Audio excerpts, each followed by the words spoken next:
Welcome! This is part 1 of a 3-part series on retail fueling and underground storage of petroleum. The focus of this video is on the history of retail fueling and the birth of the Underground Storage Tank (UST) program in the United States. The second video will detail how the storage of gasoline has morphed over time, primarily due to the passage of 40 CFR 280 UST regulations. The conclusive third video of this series covers the evolution of release detection methods and their progression due to these new environmental requirements. 40 CFR 280 and EPA regulations governing underground storage tanks are the standard today, yet their origin is rooted in the practice of burying fuel tanks. To understand why these regulations exist, let's journey back and explore the history and consequences of selling and storing fuel underground. This story ignites with the discovery of black gold oil and the revolutionary idea of harnessing its power for transportation. It all began in 1859 in Titusville, Pennsylvania, where Colonel Edwin Drake drilled the world's first commercially successful oil well, unleashing a new era. Almost immediately, pipelines snaked across the landscape, carrying this resource to nearby oil storage tanks and the burgeoning refinery business. Intriguingly, the very first commercial U.S. oil refinery had already been established by Samuel Keir in Pittsburgh, Pennsylvania, producing kerosene, cleverly marketed as carbon oil. For decades, Pennsylvania supplied over half the world's oil demand until the East Texas boom at the turn of the century. Fast forward to 1885, and across the Atlantic in Mannheim, Germany, Carl Benz unveiled a marvel, the first gasoline-powered automobile, a three-wheeled Pioneer. Remarkably, in that same year, on American soil in Fort Wayne, Indiana, Sylvanus Bowser invented the first petroleum pump, initially designed for the humble kerosene lamp and stove. In 1888, Bertha Benz, Carl's wife, embarked on the world's first long-distance road trip, a 60-plus-mile journey. Her mission? To showcase the groundbreaking Benz motor wagon. Along her route, she refueled by purchasing benzene at pharmacies. The Stadtapothek in Wisloch, still standing today, marks her first stop and is considered the world's very first filling station. For years, pharmacies would continue to serve as early fuel providers. Back in the United States, 1893 saw brothers Charles and Frank Duryea build and test the first American gasoline-powered automobile. By 1896, they established the Duryea Motor Wagon Company and sold their first vehicles. Just 2 months after their initial sale, the first recorded U.S. traffic accident involving a Duryea hitting a bicyclist occurred in New York City. In 1898, John Tokiam envisioned a more dedicated fueling solution, conceiving and developing the first gas dispenser and underground storage tank. The stage was set for a transportation revolution, powered by oil and fueled by innovation. And the first foray into moving the storage of petroleum underground. Fuel came from below ground, why not store it there? What could go wrong? Imagine a time before there were gas stations on every corner. To fuel your horseless carriage, a shopkeeper would grab a 5-gallon can from inside the store and personally deliver it to your car, a far cry from today's self-service pumps. The story of the first U.S. filling station has a couple of potential beginnings. Some point to 1905, in St. Louis, Missouri, with the Automobile Gasoline Company, a branch of Shell of California. Others place the origin in Seattle, Washington, in 1907, courtesy of SoCal. Regardless of who was first, the standard was set. In 1909, as the automobile began to truly take hold, a landmark was quietly established in Altoona, Pennsylvania, Riggard's gas station. Remarkably, this pioneering pit stop is still serving drivers today, making it the granddaddy of all operating U.S. gas stations. The following year, 1910, saw a burst of innovation in how we fueled these newfangled machines. The Gilbert and Barker Manufacturing Company, forerunners of Gilbarco Veeder-Root, rolled out their inaugural gas dispenser. Think simple, robust mechanics, a pull-push action drawing fuel from the mysterious depths of an underground tank. Just a year later, they introduced a game-changer, the first gas dispenser that could tell you how much fuel you were getting. In 1913, the Gulf Refining Company of Pittsburgh, Pennsylvania boldly unveiled something entirely new, the nation's first drive-up service station. This was built solely to cater to automobiles, offering fuel and all the essential bits and pieces for your vehicle. The march of innovation continued in 1916, as Standard Oil of Ohio considered the driver's comfort and introduced the very first canopy, a prefabricated design offering a welcome shield from sun and rain. A small change, perhaps, but a sign of things to come. What happened in Dallas, Texas, in 1927? While not strictly a gas station, the Southland Ice Company sparked an idea that would forever change the fueling landscape. They introduced the concept of the convenience store. This early version of what we now know as 7-Eleven began to blur the lines between a quick stop for necessities and, eventually, a place to fill up your tank. As early as the late 1920s, round-the-clock 24/7/365 service had already arrived at some gas stations. These 24-hour operations primarily served the commercial trucking industry, which required fueling at all hours. The first 24-hour convenience store, offering a broader range of goods, didn't open until much later, in 1962, in Las Vegas, Nevada. Where was the first gas price sign? Let's look to 1937 and Maryville, Missouri. That's where the Maryville Oil Company unveiled the Big Pump, a larger-than-life imitation gas pump designed to advertise their cut-rate prices. It certainly made an impression. A significant shift in how we interacted with gas stations occurred in 1947. In Los Angeles, California, Frank Urich opened what is recognized as the first modern self-serve gas station, located at Gilson and Atlantic. This marked the beginning of drivers taking on the task of fueling their own vehicles. 1964 marked another significant step in the self-service revolution.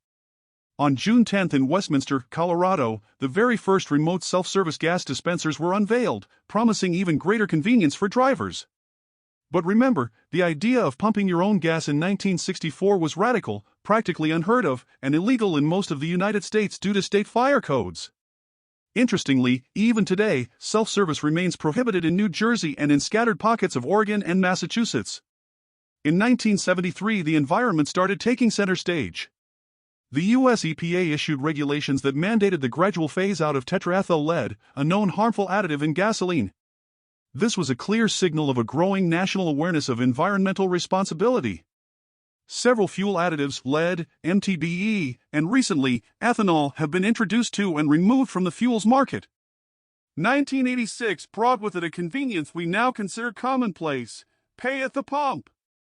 While Europe had already embraced this technology, EasyServe and Autogas in Abilene, Texas, spearheaded its introduction in the U.S., integrating card readers directly into the pumps. Movie buffs might get a chuckle knowing that EasyServe was the gas station featured in the 1979 comedy The Jerk, a request made by Abilene's own Steve Martin. This initially novel feature gradually became the norm, a standard at nearly every gas station by the early 2000s. In August of 1983, a CBS 60-minute segment, Check the Water, delivered a wake-up call to the nation. It pointedly illustrated the devastating impact of leaking underground storage tanks on families in Kanab Park, Rhode Island. The report revealed how even seemingly small petroleum leaks could contaminate the source of drinking water for nearly half the people in the United States. This powerful piece of journalism played a crucial role in bringing the issue of widespread groundwater contamination to the forefront. That 60 Minutes report led to a stark realization: leaking underground storage tanks were a serious threat to groundwater. These contamination incidents spurred federal and state lawmakers into action. Recognizing the widespread risk, they moved swiftly to establish crucial standards governing UST construction, installation, and removal. Furthermore, they mandated the registration and ongoing monitoring of these underground systems, marking a significant shift towards proactive environmental protection. This urgency culminated in the establishment of the federal UST program in 1984, followed by the dedicated Office of Underground Storage Tanks in 1985. To address the legacy of leaks, the Leaking UST Fund was created in 1986, providing resources for vital cleanup efforts. The growing national concern was further underscored by the first National Tanks Conference in 1988, bringing together experts and stakeholders. Ensuring the reliability of leak detection technology became paramount. In 1993, regulations mandated leak detection at every site with a UST, a critical step in preventing future contamination. That same year, the National Workgroup on Leak Detection Evaluations, NWGLDE, was formed. This group was tasked with independently verifying manufacturers' claims about their equipment's performance. NWGLDE continues to review leak detection methods, maintaining a trusted list of those certified by third parties to meet EPA and other regulatory standards.